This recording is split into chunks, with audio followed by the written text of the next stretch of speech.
Everyone, in the last video I had discussed about three domain classification system which was proposed by Carl Woese, and in this video I am going to discuss about the first kingdom, that is kingdom Monera, as proposed by R.H. Whitaker in 1969. Kingdom Monera includes all bacteria which are single celled and they all are prokaryotes. Means what? Over here in this kingdom Monera, bacteria are the sole members or only members. Now these bacteria are microorganisms. When we talk about microorganisms, in that group bacteria along with algae, fungi, protozoans are also included here. Even viruses are included here. But bacteria are the most abundant in this group of microorganisms, which are found everywhere, almost everywhere. And that is why it is referred as cosmopolitan in distribution. That means it is found everywhere, including some of the extreme environments. Like for example the hot spring, that is geyser, गर्म पानी earth crust से निकलता है. तो these bacteria, some of them are there, they live in hot water even. There are some others who are living at very much at the depth of the ocean and seas. What will be the pressure of water over there? But still organisms, bacteria are living there. They are also found in snow and in deserts. Now depending on the type of shape they have, means based on the shape, bacteria can be classified or grouped into four. The first one is having spherical shape, which are called as cocci or otherwise coccus. Coccus is singular and cocci is plural. The second one is rod shaped, which are bacilli. Plural form is bacilli and singular it is bacillus. The third one is comma shaped, which are vibrio and singular name is vibrium. And the last one is spiral shaped, which are spirilla and the singular name is spirillum. Now all these bacteria, that is four different types based on their shape, they are having very simple cell structure, but their behavior is complex. Many of these live in the body of other organisms even as a parasite, and they show different types of metabolic activities or metabolic diversity they show. That means they show most extensive metabolic diversity, as we can see in this flow chart. Based on the mode of nutrition, bacteria can be classified into two main groups. One is autotrophic and the other one is heterotrophic. Autotrophic can be further divided into two types.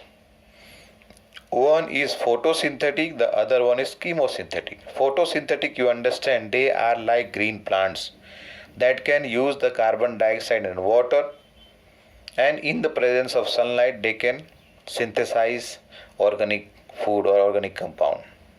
Whereas in case of chemosynthetic, they use some inorganic substrates like nitrite, nitrate, ammonia, etc. to make their energy, that is in the form of ATP, to generate their ATP. The second one is heterotrophic. Heterotrophic here, they are unable to make or synthesize their own food. So they depend on other organisms. And these can be classified into parasitic and saprophytic. You have studied about this in your earlier class. Parasites are those who live in the body of other cells or organisms, that is living organism, and they derive the nutrition from them. Whereas in case of saprophytic, these are depending on the dead and decaying matter. They act as what? Decomposer. They decompose the body of dead organisms. And the mode of nutrition they show is the binary fission. Means one bacterial cell can divide into two cells. That is, normally they divide by binary fission. That is a mode of reproduction. But sometimes what happens, some bacteria under unfavorable condition, they are under unfavorable condition, and they are able to carry out primitive type of DNA transfer technique. Means क्या बोल रहे हैं यहाँ पर, binary fission से तो होता ही है, दूसरा क्या हुआ, अनफेवरेबल कंडीशन में they form spores, and the last one here is third one, you can say primitive type of DNA transfer they have. That means during the DNA transfer, one bacteria transfers a small fragment or segment of the DNA into another bacteria, and this is we are going to discuss in the future chapters. Okay, three main methods are there, and that is considered like sexual reproduction, just because there is a transfer of genetic material. Earlier I have discussed in 3-domain classification system. What I'm going to talk now is related to that. The recent DNA and RNA sequencing or sequence analysis of the organism have demonstrated that is two major groups are present in prokaryote. Means here we are talking about the DNA and RNA sequence analysis of prokaryotes, and based on that study, that is sequence of DNA and RNA, prokaryotes are divided into two groups here, bacteria and archaea, and they differ from each other in their relationship. They are having different kind of cell wall. And due to that they are divided into two different domain, that is archaea and bacteria. And if you add up, the eukarya domain is having 4 kingdoms, 4 plus archaea and bacteria, इन दोनों को साथ में मिलाएं तो there will be a 6 kingdom system. 6 kingdom हो जाएगा under 3 domain system. As a result, over here what happens, the domain is bacteria domain, archaea domain and eukarya domain, as earlier I have discussed in the 3-domain classification system.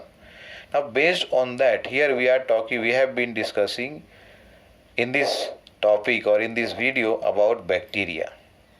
So let us see first of all the archaebacteria, and then we will discuss about the bacteria. Now archaebacteria, they are very unique, they are very special, because they can live in very much extreme climatic condition और harsh habitats में रह सकते हैं. And based on that they have been classified. Into this, you can see in the flow chart, 3 halophiles, thermoacidophiles and methanogens. One more we can include is the psychrophiles. But before that, let us see this one more point in between. What happens here, these two bacteria, that is the eubacteria and archaebacteria, they both are prokaryotic, and they differ from each other in having different cell wall structure. मतलब उनके cell wall के structure में what is there, difference is there, and this provides, here we are talking about archaebacteria, that it is having a cell wall which is different from the ones which are present in the other bacteria, and due to this only it gives they have capacity to survive in extreme climatic condition. And based on the type of environmental condition or the habitat, the place of living, these bacteria, archaebacteria, can be classified over here into 4. Halophiles मतलब कहाँ रहते हैं, salty area में रहते हैं, where other organisms do not live. Second one is thermoacidophiles, thermo मतलब heat यानी कि हॉट वाटर स्प्रिंग में. Third one is methanogens, they are present or they live in marshy areas and produce methane gas. And the fourth one we can include is psychrophiles, which inhabit in cold environment. The temperature ranges over there somewhere between minus 20 degrees Celsius to 10 degrees Celsius. मतलब minus 20 से minus 10 degree Celsius के बीच में temperature होगा जहाँ पर ये psychrophiles रहते हैं normally. Now here methanogens, third one, methanogens are also present in the body of ruminant animals. मतलब हमारे जो कैटल्स हैं, cow, buffaloes, in their gut, that is gut मतलब इंटेस्टाइन की बात कर रहे हैं, ठीक है, एक पार्ट है उनके स्टोमक में rumen, so that's why they are called as ruminant. Now they are present in their body as a normal inhabitant and they produce methane or otherwise the biogas. That is, if they are present in the rumen of the cattle, so that is excreted out along with the dung, and as a result of this, when this dung is utilized, they produce or they help the production of methane gas or biogas. That's why it is also called as what, gobar gas, because the raw material used is the dung of the cattle. The second one under this is eubacteria, which are also called as true bacteria. These are also called as true bacteria, and they are characterized by presence of a rigid cell wall which is made up of peptidoglycan, and they are also having flagella or flagellum, singular है ये, flagella लिखेंगे तो plural हो जाएगा. And this will be present in those bacteria which are motile, means they are able to show movement, उनमें ये flagellum रहेगा.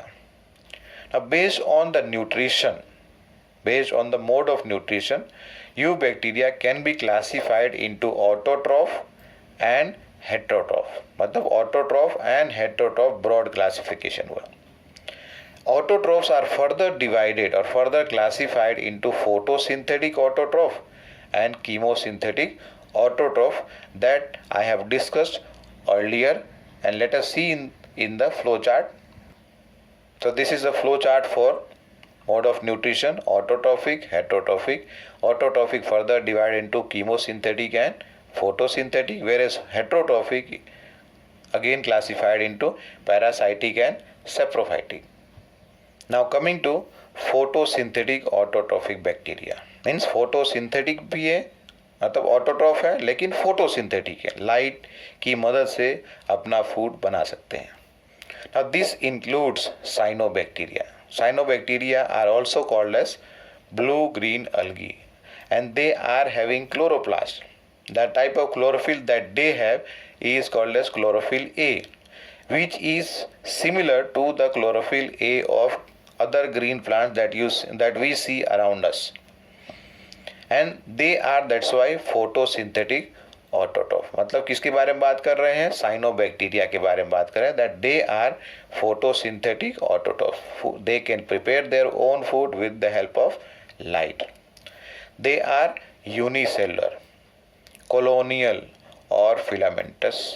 क्या बोल रहे हैं, या तो सिंगल सेल्ड है, सिंगल सेल साथ में ढेर सारे एक साथ रहते हैं अगर in a colony, in a group, तो that is colonial, and if they are having a chain like structure, so that will be called as filamentous.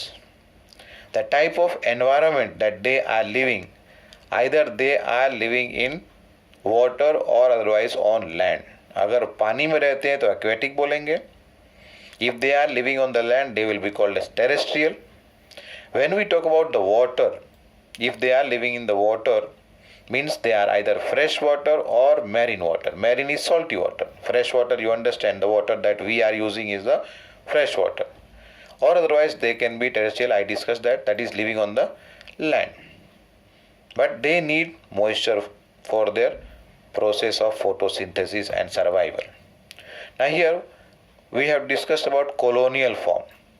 These colonies, they are surrounded by some gelatinous sheath. मतलब ये sheath है, covering है, एक protective covering you can say, which is made from gelatin.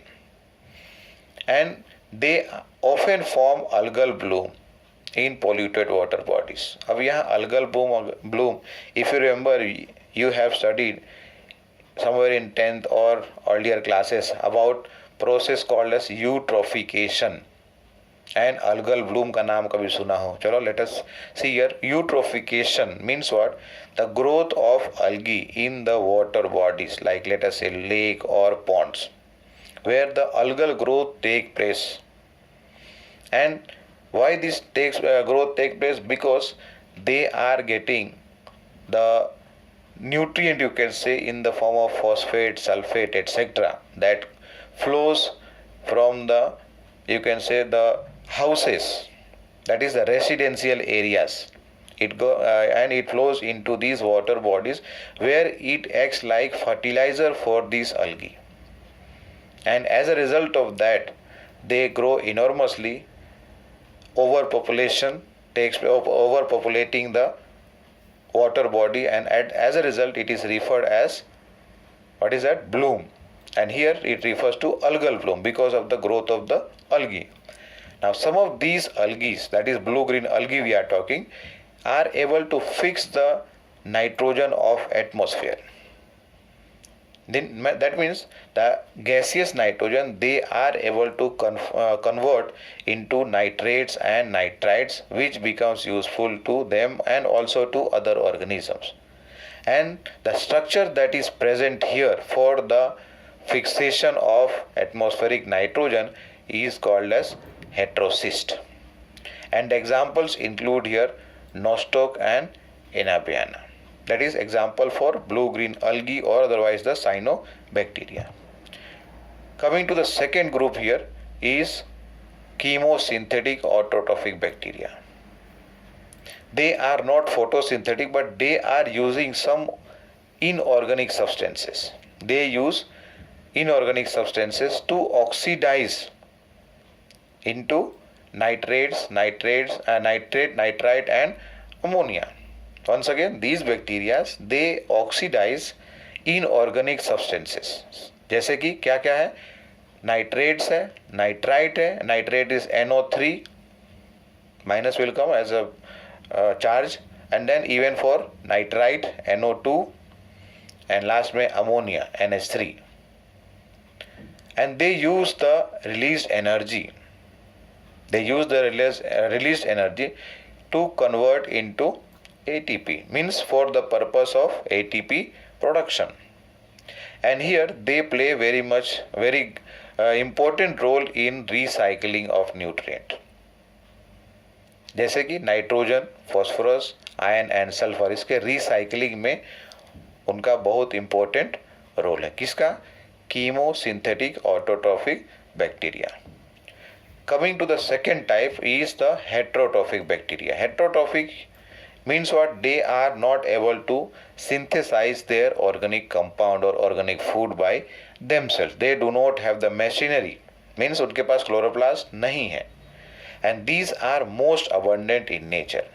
Heterotrophic bacteria सबसे ज़्यादा number में abundant in nature, and they are important decomposers. Some of them are useful to us and some of them even harm us. Useful कैसे हैं जरा वो देखते हैं. These bacteria lactobacillus है, which is used in the making of curd from milk. They are useful in production of antibiotics. And then fixing nitrogen.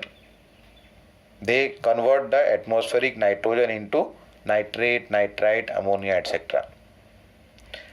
In case of where we are talking, fixing nitrogen in leguminous roots, pulses that we eat, they are all leguminous plants. ठीक है. In their roots, genus or a species of bacteria which is called as rhizobium, Rhizobium. Rhizobium it enters into the root and converts into nodule like, and there it carries out the process of nitrogen fixation. Nitrogen is available to the plant, and so they are able to synthesize the amino acids and later to the protein. They convert that amino acid joined together. We will be studying that in 9th chapter about biomolecule, how proteins are synthesized. Now some of them are pathogens, means they are causing some or the other kind of disease in human being. कौन सी disease? Only two example I have taken here, that is cholera and typhoon. We can add more diseases over here. Bacterial disease सबसे ज़्यादा हमारे पास हमें affect करती है. Then next one is the disease that they cause in crops. जैसे कि एक हो गया citrus canker, lemon fruits, जो भी citrus fruit है उसके लिए citrus canker. In case of cattle, a disease is called as anthrax. So all these diseases, they cause either to human being, either to animals, or otherwise to plants. Means somehow they are harming us, and even they cause some disease to pets that are domesticated. A small group here, mycoplasma. Now these mycoplasmas are very small, smaller than bacteria. They were discovered by rocks, R-O-U-X. They were discovered by rocks long back in 1898. They are also sometimes referred as PPLO, Pleuropneumonia-like organisms. उसका full form क्या है? Pleuropneumonia-like organism. And these are the smallest organism or smallest living cells that can pass even through bacteria-proof filters. जिस filter से bacteria नहीं पास हो सकते हैं उसके थ्रू ये पास हो जाते हैं. And they can survive even without oxygen, मतलब ऑक्सीजन की ज़रूरत इनको नहीं पड़ती है. Now in their cell structure they do not have cell wall. They do not have cell wall. The outer boundary is the plasma membrane. मतलब कुछ तो होना चाहिए बाउंड्री, तो plasma membrane is the boundary, उसके बाहर सेल वॉल नहीं होता है. Their DNA is naked. Prokaryote we are talking here. The nucleus is not well developed. So that is why here without any nuclear membrane the DNAs are present. That's why naked DNA.